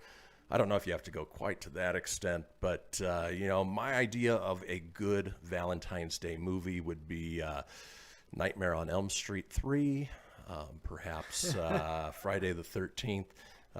We enjoy our horror movies, but, a suggestion, you don't even have to leave the house. Just Netflix and chill. There you go. The flicks and chill. All right. Let's keep moving on with Outside the Box Valentines. Boy, it is Wednesday. It is Words Are Hard. Wow. Words are hard, right? Outside the Box Valentine's Day dates. Here's one. All right. Go vintage shopping. The right vintage thrift shop is like a treasure trove of old goodies waiting to be newly discovered. Grab your partner and go on a scavenger hunt in your local vintage shop. Even if you don't find something to buy, the items might spark conversation or nostalgia from beloved bygone eras. We were talking Happy Meal toys yesterday. These vintage shops or even thrift shops, you can go in and find things that you haven't thought about in years. And it's fun to just reminisce. Right. It's just good to go back and just enjoy all that. It really is. And folks, if you do want to chime in, again, you still can. We're talking outside the box of Valentine's Day date ideas. Head over to our Facebook page at facebook.com/Kristian Fenix Radio and comment in there. Here's one that Jamie Anna mentioned. All right. Stream a virtual concert. After you finish making a Valentine's Day playlist for each other, take date night to the next level with a local concert. If your favorite music venue is closed, consider a virtual concert instead. Josh Groban has already announced he'll be performing songs from his new album, as well as some classics during a special live stream concert on Valentine's Day, and it's likely that many other musicians will follow suit. Again, a great idea, especially if you're both music lovers, if you both enjoy the same type of music. And again, you don't have to leave the house, and if you've got a great surround system, you just turn it up and enjoy that concert. Yeah, just simple. And I think it's especially nowadays, it's such a great idea. Mm-hmm. Yeah, it's the way to do it, especially considering that most concert venues are closed. Let's keep rolling on with Outside the Box Valentine's Day date ideas. All right. Here's one that would work well with myself and Jesse. We both love games and board games and things like that. We'll have an at-home trivia night. According to Psychology Today, the bond that forms from teamwork releases the brain chemical oxytocin in humans, which is also linked to experiences of empathy, generosity, and orgasm. So use an app like House Party, which features fun trivia, or Jackbox games to recreate that pub feel at home. It's a great idea, and Tony and I have talked about the arcade 1-Up machines. They've just released a table. Basically, it's a coffee table that's full of board games that you know and love. That's something that you can pick up, you can purchase, and use at home. And obviously, it'd be good for having people over in the future for game nights as well. Yeah, that's. I think that's a lot of fun, and I know that's something Mike. He wanted to pick up for his new man cave and all that eventually. So it's a good idea. There's a lot you could do with that one. Yeah, absolutely. Let's keep rolling. We're talking outside the box Valentine's Day date ideas. All right. Goo! Here's a good one for the outdoorsy people. If the weather allows, take a mini adventure in your own neighborhood or city. You may discover some hidden gems on your new route on a bike ride. Plus, the physical exercise releases endorphins. Alternatively, you can go to a spin class together, try yoga, or have some fun doing dance cardio. Not dance fight, dance cardio. But, for those outdoorsy people, the people that like to work out together. Could be fun. Yeah, why not? Yeah, if you both enjoy it, I mean, it's more fun. Me, personally, I like to work out on my own. I don't really need a workout partner. But then again, I'm not used to doing a lot of those things. So it's kind of, when you're so used to doing it one way, it's kind of hard to do it a different way. That makes sense. Well, on a Valentine's date, maybe later in the evening, you can have a workout partner, if you know what I mean. Yeah. You just need a little cardio friend. Yeah, just get that heart rate going, Let's keep moving on. Outside the box Valentine's Day date ideas. All right. Here's one that you can't do everywhere, but luckily where we live here in northern Nevada, this is an option. Take a scenic train ride. If you get wanderlust looking at all those beautiful travel posts on Instagram, use Valentine's Day as the perfect excuse to take your significant other on a scenic train ride date where you can marvel at the great outdoors. We have a great one. It's the V&T Railroad that runs between Carson City and Virginia City, and it's a beautiful trip, and it's just fun to do. Yeah, it's awesome to do that. You get to drive by the Bunny Ranch, Kit Kat Ranch, a couple of a little bunch of car yards, some sagebrush. Yeah, it's beautiful. A lot of little mining communities. So yeah, absolutely. No, when you get closer to Virginia City, that's really cool. But that first part is, yeah, that's all right. Oh, let's No, keep... it'd be cool if they had a train ride around Lake Tahoe. That'd be sweet. Oh, that would be so awesome. Unfortunately, they don't. Well, let's keep rolling on. No. We're talking outside the box. Valentine's date ideas. And, of course, you can still chime in with your idea on our Facebook page. All right. All right, a couple Family Guy references there. All right, this one, another great idea, especially with more and more of them popping up. Visit your local brewery. Spend the day sampling a selection of local brews at a nearby brewery, or hit up the grocery store's beer aisle and create your own flights at home, especially for those who like, the different craft beers. That's a great way to do it. That is. It's cheaper to do it, too. A, you don't have to tip, and B, you could just create their own fun at house. That's actually a fantastic idea. I like that idea. Good way to go. I do, too. It's a very good idea.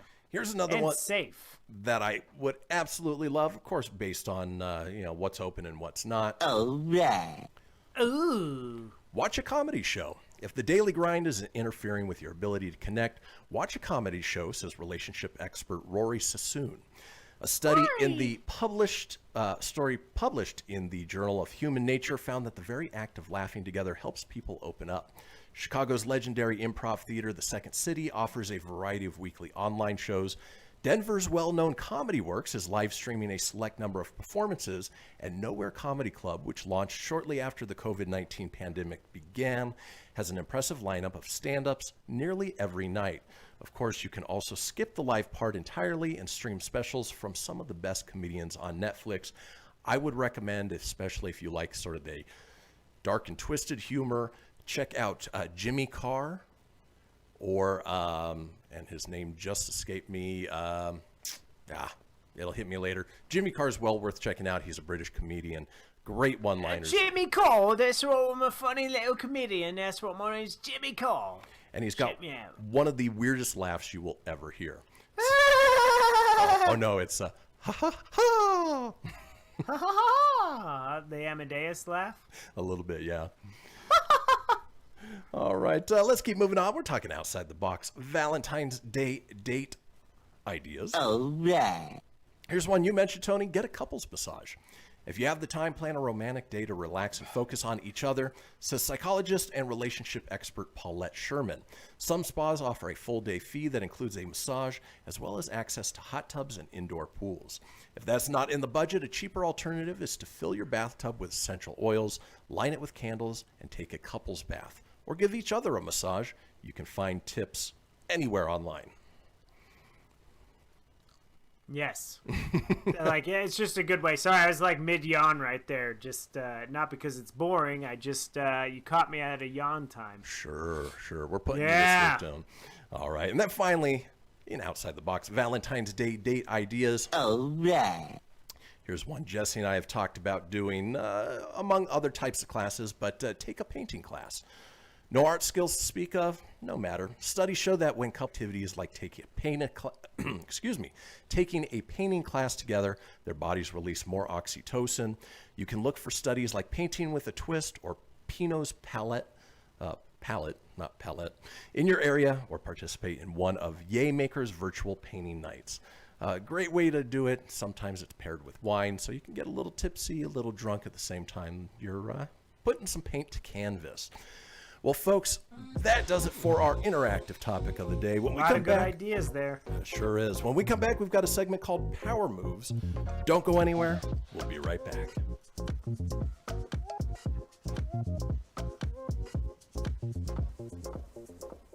Okay, what are you wearing right now? Nothing. That's right. So mommy's gonna teach you how to dress yourself. Underwear always comes first, name tag at the back, then pants, then shirt. Get the first button in the right hole or you have to start all over. Socks going first, then shoes, right on right, left on left. With shoelaces, just take the ends, cross them over, switch the loops, the rabbit goes down the hole, pull tight, and you're left with bunny ears. Got it?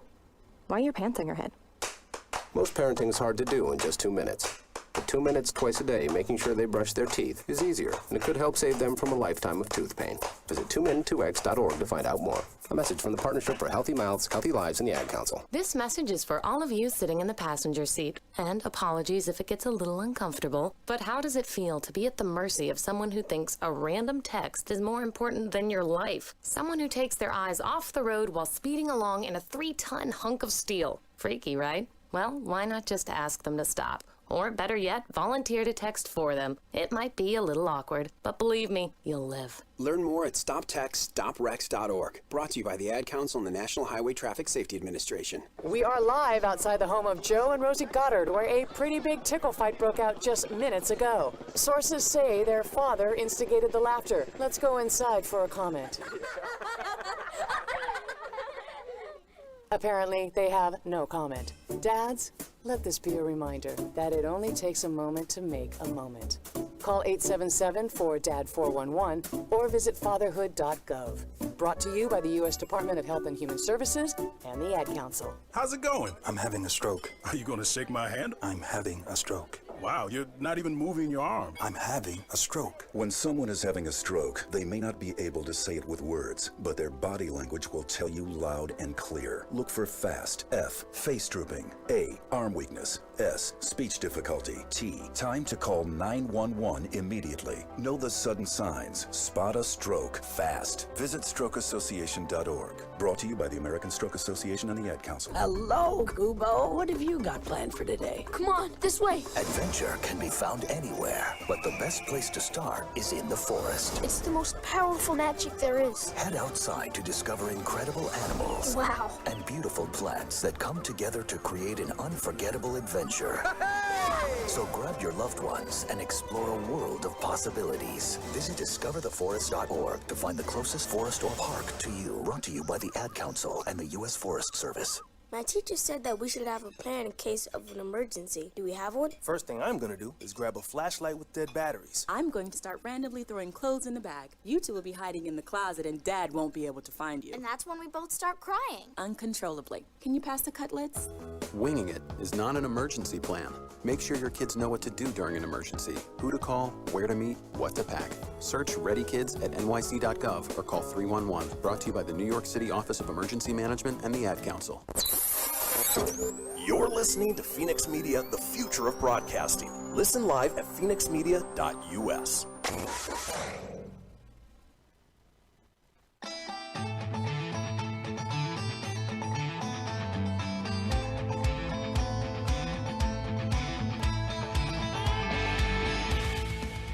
Get everything you need for the Kristian Fenix radio show over at phoenixmedia.us or on Facebook at facebook.com/Fenix Media Radio. Now back to the show. We are back, folks. This is the Kristian Fenix radio show on a Wednesday, February 10th. Now, we mentioned a couple times each show, it is the Fenix Line, our 24-hour-a-day, 7-day-a-week voicemail line, giving you guys the opportunity to chime in on anything whatsoever, including our interactive portion of the show. We just finished up with Outside the Box Valentine's Date ideas. Tomorrow's topic is the best Pixar movie ever. Pixar is celebrating its 30th anniversary, 35th anniversary, something, one of those. And, we want to look back, explore, what was your favorite and why? You can give us a call at 855-PHOENIX-RADIO. That's 855-FENIX-RDO or 855-336-4973 for the alphanumerically impaired. All we ask is that you keep it entertaining. We'll compile those together, put them out in a future show. Now, in this segment that I've titled Power Moves, we're exploring people who have done things out in the wild or online that really just sort of flex that power and, they decided to share with everybody. It could also be known as a mic drop moment, but ultimately, we get to laugh at other people's expenses. So let's go ahead and kick things off with this first one. Boom shakalaka! Ooh, boom. This one, two of my friends have never met each other. Before they spoke, I told both of them that the other is a bit deaf. They shouted at each other for a few minutes before they realized that I'm an asshole. That is something that I would actually want to try. Two friends meeting each other for the first time. Could you imagine what that scene would be like where they're just yelling at each other? So they're funny. just like back and forth. Oh, man. Let's keep moving on with power moves. Boom shakalaka! This one, accompanied by a picture, says, at my daughter's school, it's medieval day. Everyone else wore Disney princess dresses or homemade night costumes. Well, this kid marches to his own drum. Plague doctor, respect. He showed up as a medieval, Middle Ages plague doctor. You know those masks they have with the beaks? Brilliant. Yes. Such a great idea for medieval day at school. That's awesome. I love it. I love it. Let's keep moving on. Power moves. Boom shakalaka! Tony, do you ever see those stupid things on Facebook in your feed where it says, you know, I dare you to find a state that doesn't have an E in it, or, you know, something like that? Yeah, those dumb things. Yeah, and then you more times than not, you're like, yeah, I found it. You're good. Right, right. Or a movie that doesn't have a U in it. Yeah, it's stupid. Well, here's one that popped up. It says, can you write a whole paragraph without the letter A? To which somebody flexed their power move and said, I wouldn't recommend it. Honestly, your sentences will just sound wrong. Everyone will notice you're doing something different. Your writing won't flow smoothly. You'll use weird words. It's not worth the effort involved in spending time online looking up tons of synonyms which don't feel right just to produce weird, stilted prose. You'd be better off giving up, to be honest. And out of that entire, 2 paragraphs and a couple sentences, not a single A in it. That's one way to flex it. Absolutely. Good way to do it. Let's keep moving on. We're talking power moves. Boom shakalaka! Here's one. An MIT linguistics professor was lecturing his English class the other day. Today's a great day for this one because words are hard when we talk about English. Says, in English, he said, a double negative forms a positive. However, in some languages, such as Russian, a double negative remains a negative. But there isn't a single language, not one, in which a double positive can express a negative. A voice from the back of the room piped up, yeah, right. Double positive, making a negative, flexing those power moves. Gotta flex them, man. Gotta flex them. All right, let's move on. Oh, I love this one. This one's great. Boom shakalaka! We're talking power moves. Somebody on Reddit asks, you get the power to go back and prevent one celebrity's death. Who would you choose? Somebody replies, Keanu Reeves, to which the reply to that says, pretty sure he's not dead. The original poster comes back and says, you're welcome. Apparently he brought him back from the dead because at least his career anyway. For a while, Keanu Reeves was hard to employ, and now he's probably one of the biggest stars in Hollywood. Oh, yeah. He's so huge. They're actually, I kept reading in entertainment stuff, he's being eyeballed for Kraven the Hunter for the Spider-Man series. Yeah, it's only a matter of time before he shows up in the MCU, for sure. Yeah, one way or the other. Yep. Let's keep moving on. We're talking power moves. Boom shakalaka! Here's one from Twitter user Jennifer McAuliffe. Says, our soccer ref didn't show up, so one of the moms on our team had her 9-year-old son ref for us. He had a whistle, and a completely adult woman on the other team argued with one of his calls, and he yellow carded her in front of everyone, and she had to sit in her car to calm down. A 9-year-old pulling out that yellow card, flexing it to a mom who's just going off a little bit. So brilliant little power move from a 9-year-old. Oh, absolutely. Way to control the narrative there. Let's keep moving on with power moves. Boom shakalaka! Tony, what does your desktop look like? Are you highly organized on the apps and things on your desktop, or is it just a jumble of garbage?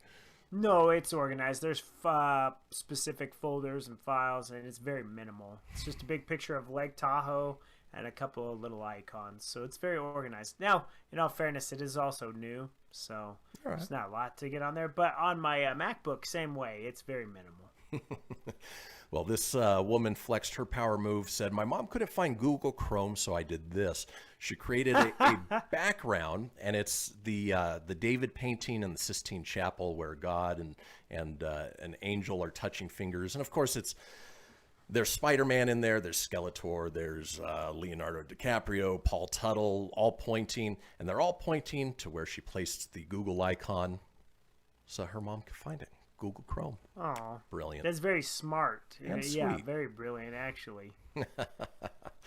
Let's keep moving on with power moves. Boom shakalaka! Boom shocky! This one, yesterday I told my nephew I'm not allowed to eat popsicles because my sis doesn't want him eating junk, and he copies me. So he pulls me into the bathroom, slams the door, and whispers, shh, I got us both popsicles, but we need to eat them in here so my mom doesn't find out. Oh, sweet, thoughtful, and a little underhanded. Yeah, I like it. I like the sly move. Just don't say nothing. It's all good. Let's move on. Power moves. Boom shakalaka! Turning the table on their parents. This one says, I like having my own apartment because it means when my family comes to visit, I can just say, you're under my roof, and they can't protest. Update, my dad is grounded.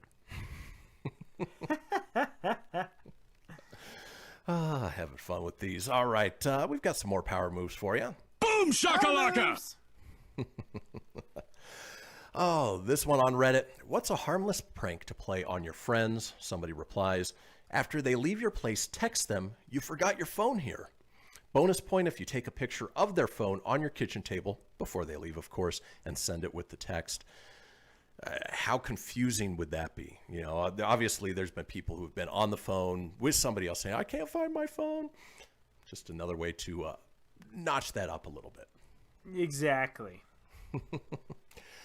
Let's keep moving on. We're talking power moves. Boom shakalaka! This one from Twitter user Austin says, LMAO, I'm at my school talent show, and dude says, before I begin, I want to make sure the mic is working. If your name is Michael, please stand up. Then a couple dudes stand up, and he goes, that concludes the mic check. See what he did there? Play on words. Nah, not too bad, man. Not too bad. Speaking of play on words, this is great, especially for the idiocy behind the whole idea. Boom shakalaka! Twitter user Forensic Tox Guy. I just got kicked out of a Flat Earth Facebook group because I asked if the 6-foot social distancing guideline had pushed anyone over the edge yet. Play on words. Like, yeah. Off the edge of the earth. Flat Earthers. Can't help them. Flat Earthers. You just can't help it, man. All right. I got a couple more power moves for you. Boom shakalaka! This one, Redditor says, I am the smartest man alive. So when I was at my girlfriend's house and we were eating dinner, her dad was telling me that I better treat her well. And he said, whatever you do to her, I will do double to you. I look at him silently for a second. Then I pulled out my wallet and gave my girlfriend $50. Needless to say, me and her dad are now best friends, and I have $100.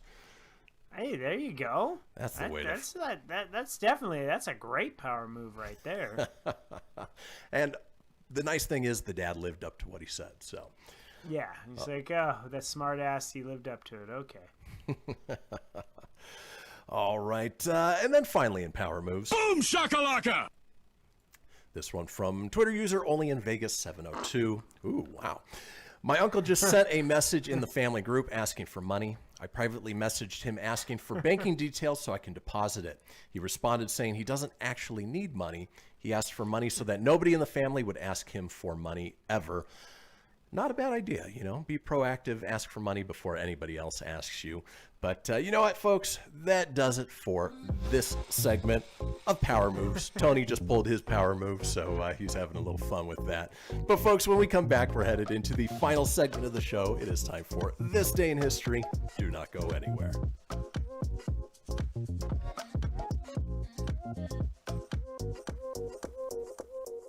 This is Mario Andretti. You know me as a race car driver, but I'm also a Meals on Wheels volunteer. I've raced against the sport's biggest personalities, but I've never met more vibrant, amazing people than the seniors served by Meals on Wheels. You can make a difference by dropping off a hot meal and saying a quick hello. So, America, let's do lunch. Volunteer your lunch break at americaletsdolunch.org. This message brought to you by Meals on Wheels America and the Ad Council. People been saying to your friend, get a different face, and posting on their feed, they're super ugly. The things they say to them online are cruel and they're not true. So tell your friend, I'll stand up for you. Don't worry, I know what to do. Know someone being bullied online? You can be a witness and make a difference by letting the world know it isn't cool, and by letting your friend know you care. Learn more at eyewitnessbullying.org. Brought to you by the Ad Council. Hope you enjoyed your meal. And I just want to say, he's lucky to have a brother like you. Lucky? Caring for my brother is far from easy. But he's a part of me, like my arms and legs, so I'll be his. No time for tired. Nothing can disable this love. He needs me, but I'm the lucky one. even though I need help now and then. If you're caring for a loved one, visit aarp.org/caregiving for care guides and community. Support for your strength. Brought to you by AARP and the Ad Council. Allison is perfect. I mean, she'd never tell you that. She's humble and perfect. She likes everyone. She even likes her untidy roommate's weird guinea pig. Allison, wait, are you texting and driving? Allison, no. That's the exact opposite of what I was just saying about you. Why, Allison? Why? Texting and driving makes good people look bad. Visit StopTextStopWrecks.org, brought to you by the National Highway Traffic Safety Administration and the Ad Council. I'm Paul George of the Indiana Pacers. When I was 6, my days were spent playing basketball. When I was 6, my dream was to make it to the NBA. When I was 6, my mom had a stroke. So I want you to learn to spot a stroke fast. F-A-S-T. F, face drooping. A, arm weakness. S, speech difficulty. T, time to call 911. I'm Paul George. Spot a stroke fast. Visit strokeassociation.org. Brought to you by the American Stroke Association and the Ad Council. My name is Lola Silvestri, and I'm going to be 95 this year. I was very independent. I fell, and I had to have Meals on Wheels. America, let's do lunch.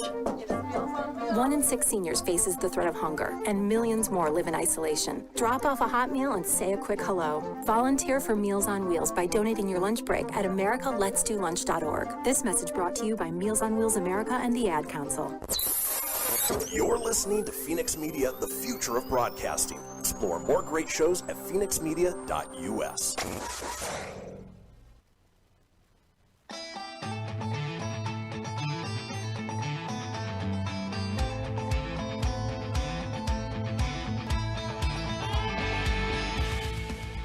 Get everything you need for the Kristian Fenix radio show over at phoenixmedia.us or on Facebook at facebook.com/Fenix Media Radio. Now back to the show.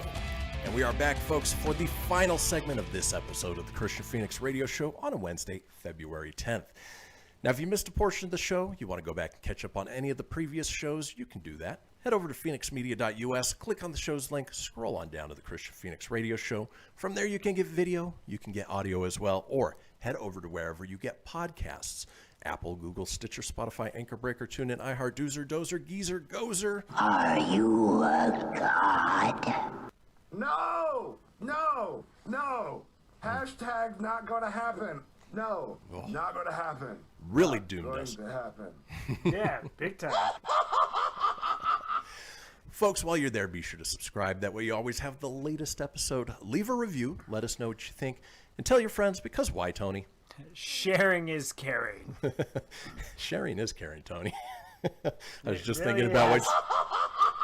I was just thinking about what you shared with us on the last segment. Yeah, Sorry. I didn't mean to do that. Put me in tears, though. Folks. Needed that. Need a little tears there. Well, we're going to take you out, as we do each and every day, dropping a little knowledge on you, hopefully make you laugh at the same time. It is time for This Day in History. Crossing the globe for the stories that turn the world on its head. It's This Day in History with your correspondent on the beat, Kristian Fenix. Thanks, Siri. All right, kicking things off this day in 1720, Edmund Halley, appointed as the second astronomer royal at the Greenwich Observatory. Tony, do you remember what Halley's contribution was, what he discovered? The comet. Yep, Halley's Comet. Yep. So, Or Halley's Berry, either way. Either way, it's a thing to behold. All right. Absolutely. Excellent. This day in 1814, the Napoleonic Wars, Battle of Champaubert. The French beat the Russians, and of course, Napoleon celebrated with a Piggly Wiggly trough over at Farrell's. Excellent! Just got to mention his name anytime it comes up because we love that soundbite so much. Yep. All right, this day in 1860, Johannes Brahms' Second Serenade in A premieres. You know, my favorite was the Second Serenade in C, but you know what? But sometimes the A just works, it's just perfect. Moving on, this day in 1879, Henry Morton Stanley departs for the Congo, and if I'm mistaken, he was the one who said Dr. Livingston, I presume, once he got there. Yeah. He probably was. When he found, He kind of looked. He Dr. looked Lynch. like a jerk to hang out with. He didn't look like a friendly dude. Yeah, he's got resting Order 66. resting bitch face for sure. Yeah, he does. HMS has got RBF. Let's move on. This day in 1908. Canadian World Heavyweight Boxing Champion Tommy Burns knocks out Englishman Jack Palmer in round 4 in London in his 8th title defense. Who would have thought a Canadian could fight so well? Every time Down goes Palmer, and the Canadian champion Tommy Burns has KO'd Englishman Jack Palmer. Down, still champion, the Canadian Dream, Tommy Burns. Every time he threw a punch, was he like, "I'm so sorry." I'm sorry right there. Oh, you like that? Oh, I'm sorry. What's it all about? Ooh, look at my part. Woo. Poot, poot. Moving on, this day in 1914, in accordance with the understanding reached by General J.C. Smuts and Mahatma Gandhi, 60 passive resistance prisoners released from Peter Maritzburg prison, 40 passive resistors released in Durban, 8 in Newcastle, 11 in Port Elizabeth. Gandhi, obviously a great social leader and, able to free over 100 people from their peaceful protests. Good job. Let's move on. I know, it's so fun to zip through these, huh? You're like, Yeah.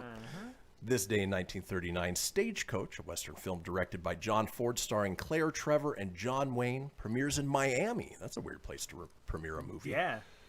Hello, little Claire. We're gonna be in a movie called Stagecoach. I'm gonna wear a fedora in this picture versus my cowboy hat. And you're gonna be a hot chick. Does that sound good, little lady? That's a piss poor John Wayne impression. At least you tried. All right, little buckaroo. This day in 1940, In the Mood by Glenn Miller hits #1. Of course, Glenn Miller was the rock star of the 40s and 50s. And In the Mood is one that I have fond memories of playing back in high school jazz band. In the mood because it's... I'm in the mood, in the mood.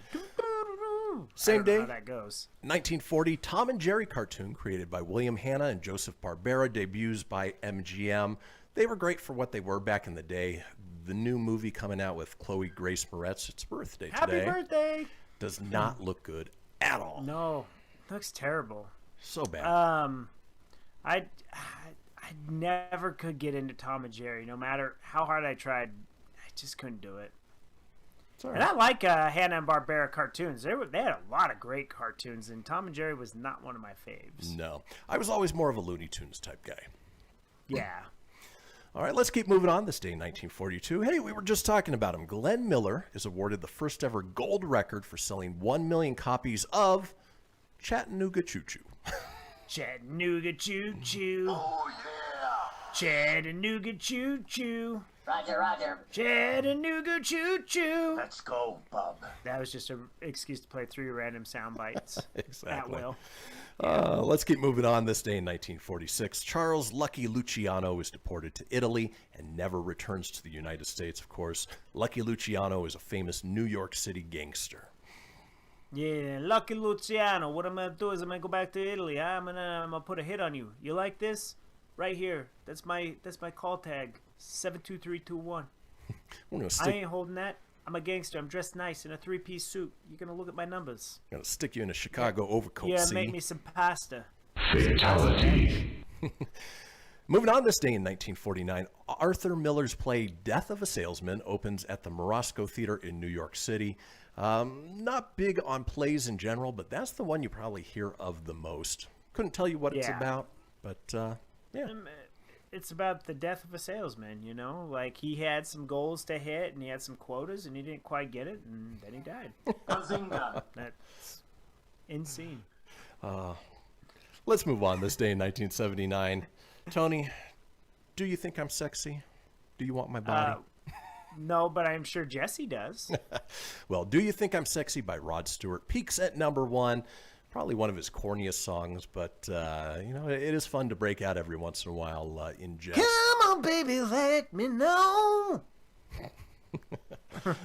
Let's keep moving. I never liked that song. No.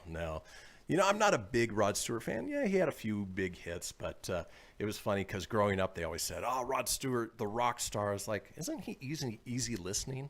It's just easy listening. My mom liked Rod Stewart. Yeah. I was never big on him, though. A guy I did like when he was part of a band.